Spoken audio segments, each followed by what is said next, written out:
حي على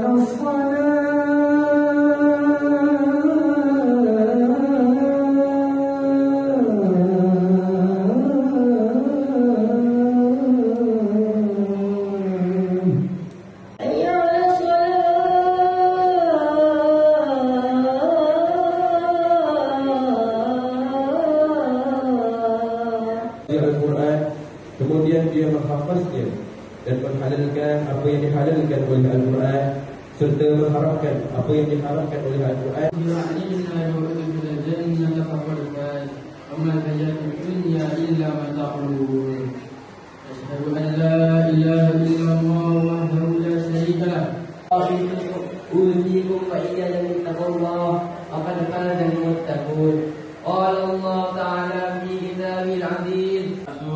Wahai orang yang beriman, taatlah kamu kepada Allah dan taatlah kamu kepada Rasulullah dan kepada ulil amr, yakni orang yang berkuasa daripada kalangan kamu.